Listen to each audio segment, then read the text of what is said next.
Assalomu alaykum, to'g'ridagi bardiq roman anglag'uchi do'stlar.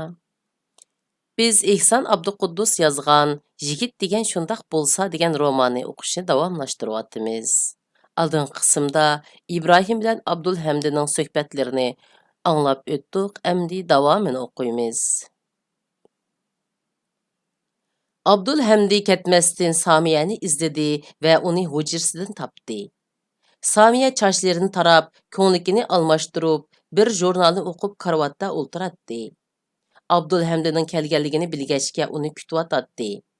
Uni zanglik qilishga, uningga ta'na qilishga tayyorlangan va gidiyolgan edi. Abdulhamdi olaman deb paloqlagancha u o'zini cho'ng tutib yuratdi. Agar Abdulhamdi shu topda uning bilan ko'rishmayla ketgan bo'lsa, Samiyaning ko'ngli nihoyat yerim bo'ladi. Ammo Samiyaning ishonchisi bor edi. Kichigidan tartib uning hayotida o'zgarmay kelayotgan narsa Abdulhamdining muhabbati edi. Abdulhamdi eshik tüyida samimiylik bilan kulimsiraguncha bir pas turib qoldi. "Mendan texicha xopmisiz?" so'rdi u past ovoz bilan. Samiya qo'ldagi jurnalni qo'ydi. Uning kelganligini tuyuqsiz bayqagan tarzda mo'risini qisib qo'ydi-da, "Sizdan nimish xafa bo'latdim? Unda qilishga nima haddim?" dedi. Abdulhamdi uning yiniga kelib o'ltirdi. Samiya neriroq surildi. "Singlim", dedi Abdulhamdi eg'ir bisiq talaffuzda. "Siz bilan obdan so'zlashmoqchiman. Sizning nemishqa mendan ranjib qolganligingizni bilaman. Meni hargiz mushu 2 kunlik ahvolga qarabla to'y ishini yangi boshdan tilga oldi deb qolmang. To'y ishi bu ahvollar bilan munosabatsiz. Buni obdan bilib oling. Sizni baxtli qilg'udak va uy tutib ketgudek ishonchim bor." Samiya uning so'zini bilibdi. "Endi bu gaplarni deb nima qilasiz? Dadam ma'qul degandikin bo'lmadi bu?" "Yo'q, men sizni xotirjam qilishim kerak", dedi Abdulhamdi qat'iy talaffuz bilan. Andin muloyimlik bilan shundoq dedi. "Meni unchavala pastkash chaqlamang. Agar men pastkash bo'ladigan bo'lsam, 5000 funt sterlingni allaqachon ilib boy bo'lib ketdim. Sizga bir yurish uy emas, balki butun bir binoni ilib bergan. Sizni piyoda mo'ndirmay mashina olgan. Umma Gulsum, Tahiya Karyuka va zitalarni chaqirtib ajoyib hashamatlik to'y qilgan bo'latdim." U Samiyaning ko'zlariga qarab to'xtab qoldi. Go'yo o'zining o'y-xiyollarini mushi gaplar orqali Samiyaga aytmoqchi bo'lgandek qiladi. Samiya Abdulhamdining bu gaplaridan gangirab qolgandek uningga tikilib qarab qoldi. "Undaq jiq pulni nerdan topsiz?" so'rdi u oxir. Abdulhamdi bu nihoyat oddiy ish degandek mo'risini qisib qo'ydi. "Bu qanchalik ish deysiz? Taftish amaldori yoki saqchi idorasiga telefon bersamlar ish bitadi. Bir telefon bilanla 5000 funt sterling olaman degan gap", dedi. Samiya birdilla esiga kelgandek cho'chib ketdi-da oldirab so'rdi. "Ha, shundaqmi? Sarang bo'ldingizmi? 5000 funt sterlingni deb bizni baloga tiqmoqchimi?" "Agar men siz o'ylagandek pastkash bo'lgan bo'lsam, shundaq qilatdim. Demoqchiman. To'g'ri, men Ibrohimni tonimaydim. Sizlarmi tunmaydinglar.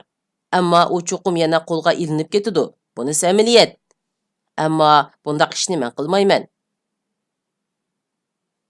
"Bundaq qilish gunoh", dedi Samiya jiddiylashib. Abdulhamdi kichigidan tortibla Samiyani gapiga kirgizib kelgachga gapni agitib. "Shundoq, biroq bu oiladagi hech qanday odamni baloga tiqmaymi, bu maqsadga yetkili bo'ladi", dedi. "Qanday?" dedi Samiya uning maqsadini bilmoqchi bo'lib. "Bu oson ish. Ibrohim bu uydan chiqqan hamon kayniga tushib, nega bordiganligini bilib olsaqla bo'ldi." Samiyaning ko'zlaridan g'azab uchqunlari chaqnadi. "Abdulhamdi, bu nima deganingiz? Menga ochiqin dega. Zodi nima demoqchisiz?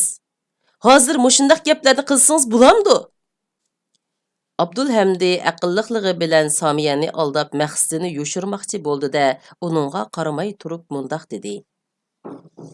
Sizga shuni aytayki, men siz o'ylagandek pastkash emas. Agar mushu oilada oliyjanob bir odam bor bo'lsa, u men. Shug'inisi men sal boshqacharoq yo'lda mangaman. Diplomning menga hojatsizligini obdan bilganligim uchun diplom olmaganman.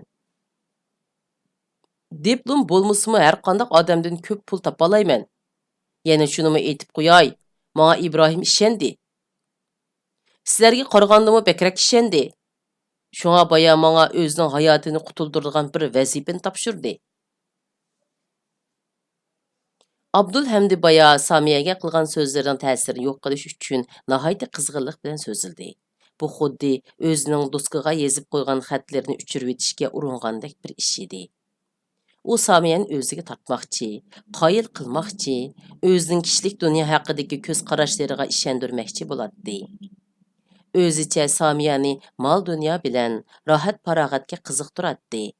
Ammo bu qiz akasi bilan dadasiga o'xshash do'tlik qilyotadi. Abdulhamdi bo'lsa, mushu do't qizni yaxshi ko'radi. U shundoq chechan turib, bundaq do't qizni qandoqmi yaxshi ko'rib qolgandi? Nimishqa bu qizni tashib etmaydi? Yo'q, u chuqumush qizni oladi. Samiyani mol dunyo bilan rohat farog'atga erishtirdi.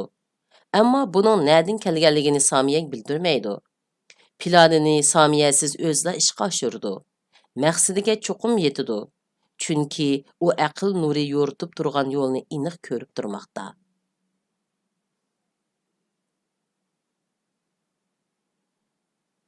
İbrahim sizni nima qildi dedi Samiya. Abdulhamdi o'zidan bu qizning narinimi yaxshi ko'rib qolgansan, uni qandoqmi yaxshi ko'rib qolgansan deb so'rayotgan bir tarzda Samiyaga qaradi. Sizga aytmayman, bu degan sir. Men qaytay. Tag'am uyg'onib ketib, vaziyatmisin, dedi u shaqqa o'rnidan turib. U eshik tuviga borganda, keyniga burilib Samiyaga qaradi va ruhsiz bir qiyobatda. Samiya, gapimni anglang. Ko'nglingizni to'xtating, dedi. Samiya uningga tikildi. U gangirab qolgan edi. Bir tarafdan kalisiga o'rnashib ketgan gaplar uni Abdulhamdiga tegmaslikka undaydi. Yana bir tarafdan kichikdilla o'zini Abdulhamdining xotini deb his qilganligi uni qiynaydi. U Abdulhamdini gap qilmay ko'zlari bilan uzitib qo'ydi. Abdulhamdi chiqib ketdi. Soatning ritmliq chikildishi bilan bu bir kunmi o'tib ketyotdi. İbrahim bu uyga kelgandan buyon kunlar ana shundoq tulumu asta, ammo sarosima ichida o'tyotdi. Hammala odamning ko'ngli g'ash edi. Ikki odam qattiq azob chekyotdi. Navol ata İbrahimning ketadiganligini unutay olmadi. Bu uyda İbrahim bo'lmasa, İbrahimdan ayrilsa qandoq bo'ldiganligini u tasavvur qila olmaydi. İbrahim oxir ketdi. Navol endi uni ko'rolmaydi. Uni kutolmaydi. Yediyolmaydi. Navol atini unutishqa, İbrahimni unutishqa, o'zini unutishqa tirishib, biror ish bilan mashg'ul bo'lib uylarni oraladi. Ammo ha desa xiyoli atiga ketadi. Ata uningga zulmatlik bir kun, jahannamning hongdak ichilib turgan darvozasidek bilindi. U bo'ldila, yo'qlan xiyollarni qilmay. Ig'ir bir sixroq, tamkirrak bo'laychu, dedi. Ammo unda qilolmaydi. Uning İbrahim bilan birga ketkusi yoki o'zi akilib bergan kiyimni yirtib etkusi keladi. Navolga bu kiyim İbrahimni o'zining muhabbatini billa dafn qilib o'tadigandak kepandek ko'rinib ketdi. Uning vaqirg'usi hatto o'zini o'ldirib olg'usi keldi. İbrahimning ketishini u hargiz xohlamaydi. İbrahim uning uzundan buyonqi orzusi.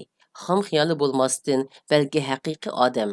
Rasidi bo'lgan bu qizning yurak tarlarini tunji qitim chekkan yigit edi. Yo'q, Navol uni hargiz ketkizmaydi. Biroq Navol yig'lashdan boshqa o'ziga amal topolmadi. Ko'z yoshlari yuragiga tamdi. Yuragidan teshib chiqib, yostiqini ho'l qildi. Kecha atrof tun uyqusiga cho'mgan edi. İbrahimning ko'ngli g'ash edi. U buning sababini topolmayotdi. Ammo obdan o'ylashqa, iqror qilishga jur'at qilolmaydi. Uning butun vujudi qechish planida edi. Aran qo'lga kelgan ata uchun xushal bo'lishga tirishadi. Qechish planining tunji qadami o'ngishli bo'ldi. Shunga u xushal, umidvor bo'lsa, hayajonlansa to'g'ri bo'ladi. Ammo u bunday qilmay, nemishqidir kayfsizlanadi. Atining kelishini xolamayotdi. U bugun tugimasa, ata kelmasa, men uydan ketmasam ekan deyotdi. Uydagi hamma narsa İbrahimning ko'z oldidan bir-birlab o'tdi.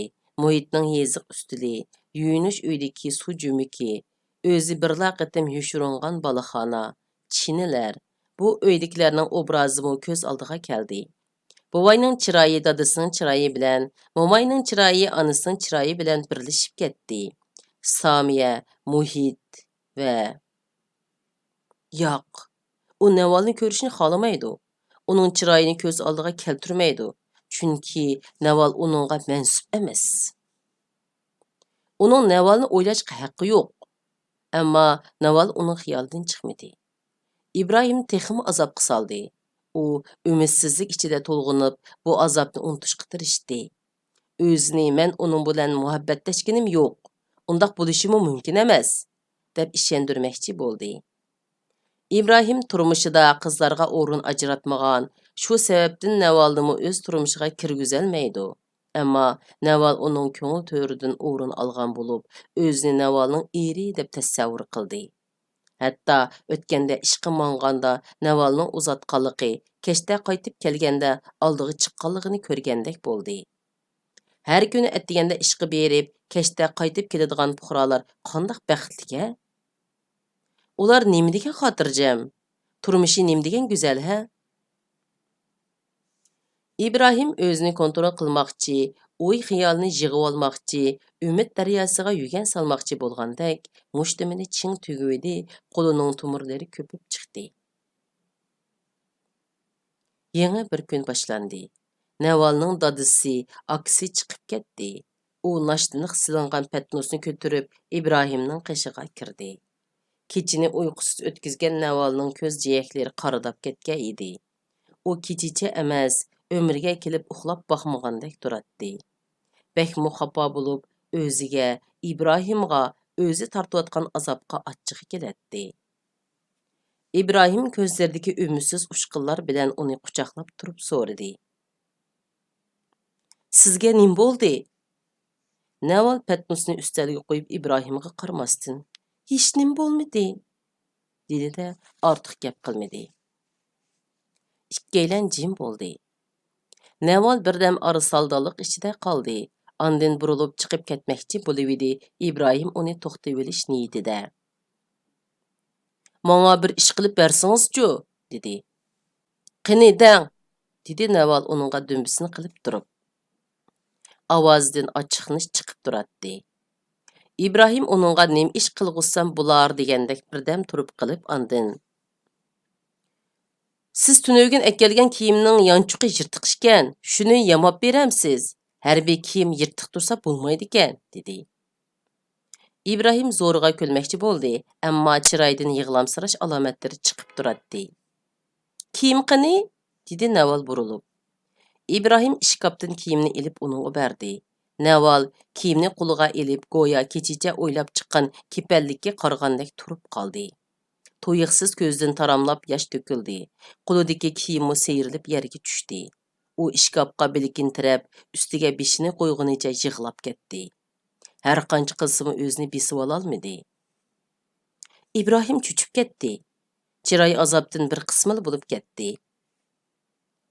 İbrahim Navalning yoniga keldi. Go'yo Navalni quchoqlab, uning yoshlarini o'z ko'ksiga oqqizmoqchi bo'lgandek qo'lini ko'tardi-yu, yana tushirib oldi. Oxir nima qilishni, nima deyishni bilmay qoldi. Bu nima qilganingiz Naval?" dedi İbrahim aralla. "Uni so'rab nima qilasiz? Nima deb buningga ko'ngil bo'lib ketasiz?" dedi Naval yig'lab turib.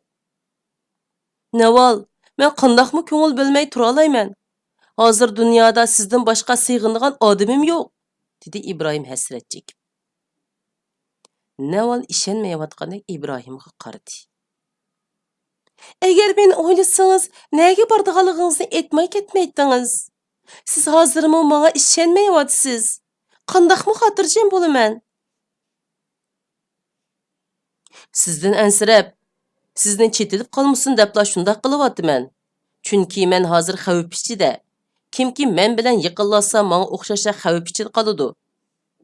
2 kundan buyon sizlar meni deb ko'p riyozat chekdinglar, dedi İbrahim beshini silib turib.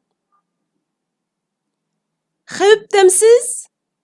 Parvoyim palak, dedi Naval İbrahim qarab mehribonlik bilan. Men sizning omonligingizni bilsam-la bo'ldi.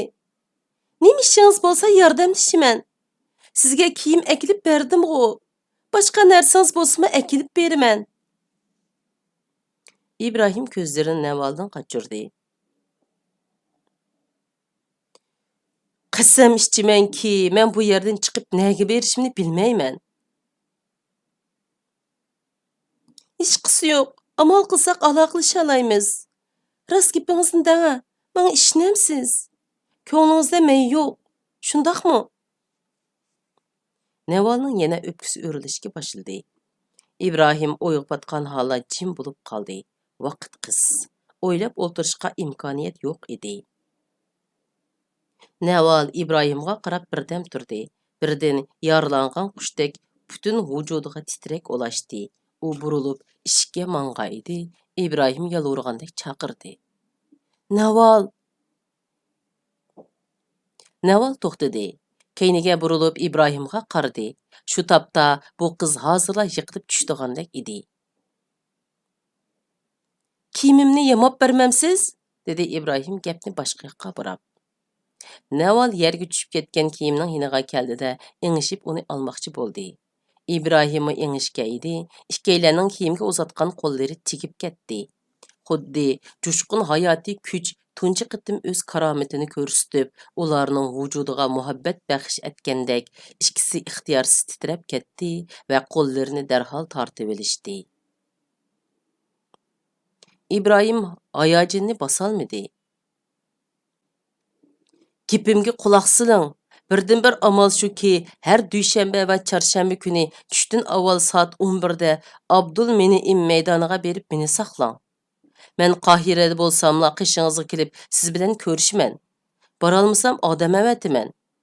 U sizga qayerdagimni aytib berdi. Buningdan boshqa amal yo'q, dedi. Navalning chiroyi guldek ichildi. Orqadilda lolida qizardi. O İbrahimga lapita qaradi-yu, muhabbatning qudratidan uyilib, ko'zlarini yerga tikdi. İbrahim o'z planini tushuntirayotgandek.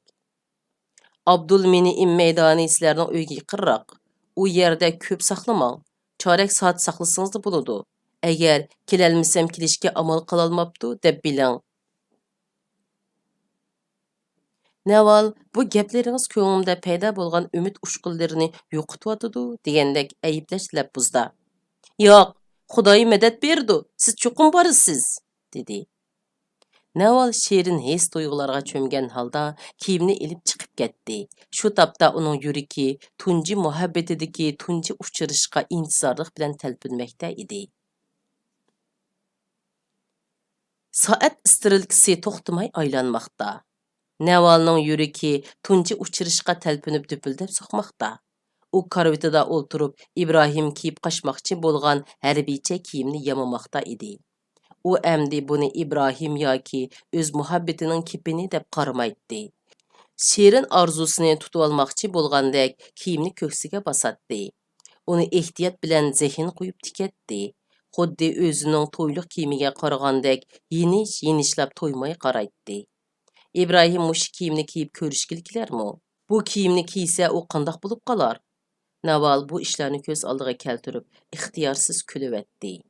U İbrahimning igiz, o'ruqroq bo'y bastini, yo'g'on ko'zlarini, nepiz lavlarini, dushmanning ko'ziga sanchildigan nayzidek qanşarliq burnini ko'rgandek bo'ldi. Birdilla qalbidagi sherin tuyg'udan yuzi o't oldi.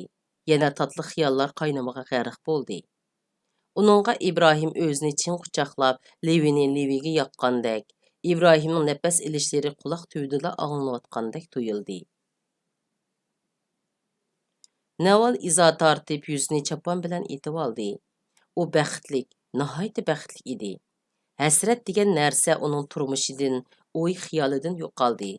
U İbrahimni uchirishga kelolmasligi, qo'lga ilinib ketishi, qechib yurib uchirishni xiyoliga keltirmasligi mumkin deb o'ylaydi. Ammo İbrahimga bo'lgan ishonchisi bularning hammasini yo'qqa chiqaradi. İbrahimni saqchilar tutolmaydi. U uchirishga kelmay qolmaydi. Naval dushanba va chorshanba kunila uni ko'ralaydi. Shundaqdimi ko'nglining bir yerida qandaqdir bir qora ko'langa bor edi. Naval ashu qora ko'langining o'z baxtini changiliga elivilishidan ansiraydi. U faqatla baxtga erishgan kishilarning uni yo'qotib qo'yishidan qo'rqqanidek ish edi. Taqdir qismat azaldan shundaq bo'lsa kerak, u kishilarga vaqtliqla baxt ato qiladi ekan. Keyin yana qaytarib oladi ekan. İnsanlarning peshonasiga nurg'un riyozat chekish, ondan o'lish putilgan bo'lsa kerak. İnsanlar tümür ekan. Taqdir bizni baxtsizlik o'chig'iga tashlaydi ekan. Uningdan elib sug'a silib sug'urdi ekan. Bu chaqda biz faryod ko'tirdi ekanmiz. Ondan bizni tovlaydi ekan. Yana o'tqa tashlab qizdirdi ekan, sug'a soladi ekan. Hayot mana shu tariqada davomlashib, biz o'lganda hamma ish tugaydi ekan. Kishilik dunyoda har qanday odam bu qismatdan qochib qutula olmaydi ekan. Har qanday odamning tegishli ko'radigan kuni bo'ladi ekan. Xudoning tarozisida baxt bilan jafo nihoyat to'g'ri o'lchangan ekan. Yolg'uza baxt yoki yolg'uza jafo yo'q ekan. Bular xuddi go'sht bilan ustixondek bir-biriga jipsilashgan ekan. Naval Xudodan o'zini kulfatdan qutuldirib, baxt ato qilishni iltijo qildi. U yuragining cho'nqur qatidan, "Ah, Xudo, İbrahimni o'z panoyingda saqlag'aysan" degan bir sado chiqayotganligini sezib, xiyol dengiziga g'arq bo'ldi. O'zini hech qanday qo'rqinch va vasvasa bo'lmagan jannatda ko'rdi. Naval kiyimni yamab bo'lib, İbrahimning yiniga mangdi. Ishni chekib uyga tortinibgina kirdi.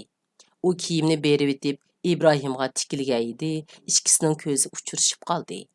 İbrahim uni mehribonlik va muhabbat bilan quchoqlagandek bo'ldi. Ular gap so'z qilishmadi. İbrahim kelimni qo'liga oldi. Rahmatmi aytolmay, go'yo butun jismi ko'ziga markazlashib qolgandek, mehribonlik va muhabbat ilkida Navalning ko'ziga tikildi. Naval xilqicha İbrahimdan ko'z uzolmadi. Keyin asta burilib eshikka qarab mangdi. Qalbidagi shirin tuyg'udan lavlarida tabassum jilva qildi.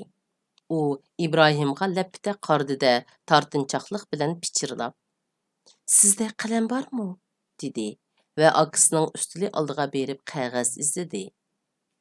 Hayronlik bilan uningga qaraganicha kulib turgan İbrahim, "Nima qilasiz?" deb so'ramasdan ustalning oldiga kelib qalam izlashga boshladi. Naval akasining daftardan bir varaqni yirtib olib, İbrahimning oldiga qo'ydi. İbrahim qo'liga qalam oldi. Naval İbrahimga madad bermoqchi bo'lgandek ajoyib tatliq kuldi. "Qani, Alloh birdir deb yezing", dedi Naval. Hayron bo'lgan İbrahim qoshlarini yimirib so'radi. "Nimishqa? Yezivering, men uchun yozasiz", dedi Naval kulib. İbrahim yozdi. Naval uningdan qog'oz va qalamni ilib oxiriga Muhammad sallallohu alayhi vasallam Muhammad alayhissalom Allohning elchisidir deb yozdi. Ondan gapmi qilmay qog'ozni o'ttirdan yirtdi. Qog'ozning bir parchasida İbrahim yozgan "Alloh birdir" degan so'z, yana bir parchasida o'zi yozgan Muhammad alayhissalom Allohning elchisidir degan so'z bor edi. U o'zi yozgan qog'ozni İbrahimga berib, "Buni ching saqlang, yuttirib qo'ymang", dedi kulib. İbrahimning yozganini o'zi oldida İbrahimga qaramay turib obdan qatladi. "Dadam har qatim sirtqa chiqqanda amon eson qaytib kelishi uchun opam bilan mushundaq duo yezishib oladi", dedi. İbrahim buning o'tib ketgan soddalik ekanligiga diqqat qilmadi va buningdan hayron bo'libmi ketmadi. Faqat muhabbatning qudratli kuchi bilan uning ko'zlari g'oyibona chaqnab ketdi. U ixtiyorsiz ikki qo'lini Navalning mo'risiga qo'yib, hasrat bilan ichida nido qildi. Naval. Naval gap qilmadi. Uningga tik biqibmi qaraya olmadi. İbrahimning qo'llari o'z mo'risida ekanligini sezmadi. Faqat butun qini yuziga tepgandek, qonlari tomirlarini yerib chiqib ketayotgandek tuyuldi. O'zida muhabbatning tangdassiz qudratini his qildi. Muhabbati qalbiga patmayotgandek, butun vujudi yaproqdek titrab ketdi. Naval masxush bo'ldi. Ammo u muhabbatning qalbini teshib chiqmasligi, qonlarining tomirlarini yervatmasligi uchun o'zini tutib olish lozimligini his qildi. Ammo nemishqa bundaq qilish kerakligini Naval bilmaydi. İbrahimning qo'lidan Naval siliqliq bilan bo'shandi-da, huduqqan holda ittik eshikka qarab mangdi. U beayni uchib ketmoqchi bo'layotgan, ammo uchqusi kelmayotgan qush edi. U to'xtab İbrahimga burilib, qo'ng'iroqdek zil ovoz bilan: "Yana sizga nima kerak?" dedi. İbrahim go'yo: "Siz nimishqa mendan yiroqlaysiz?" deb so'rayotgandek umidsizlik bilan uningga talmurdi. Andin kayfi uchgan holda o'ziga: "Men nimishqa uning yenidan ketaman? Nimishqa bu uydan ketaman? Nimishqa bu yerda uning yinida qolmayman? Men qachon orom topaman? Qachon qochib yurmaydigan bo'larman? Nimishqa boshqa 10 minglagan odamlarga o'xshash xotirjam, rohat turmush kechirib, bu oilaning bir a'zosi bo'la olmayman?"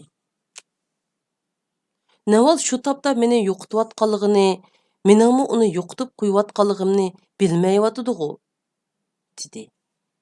İbrahim Navalni balog'i tiqishdan ansiragandek pichirlab: "Rahmat", dedi. Orqadilla qalbidagi isyonkor ruh uyg'ongandek ullik so'zildi. "Mening bugun ketadiganligimni hech kimga aytmang. Tog'amga tushlik dam ilishdan keyin ayting." "Ma'qul", dedi Naval kulimsirab va ko'zi bilan İbrahimning qo'lidagi qog'oz parchasini ishorat qildi. "Diqqat qiling, uni yuttirib qo'ymang." "Undaq qilamdigan", dedi İbrahim muloyimlik bilan.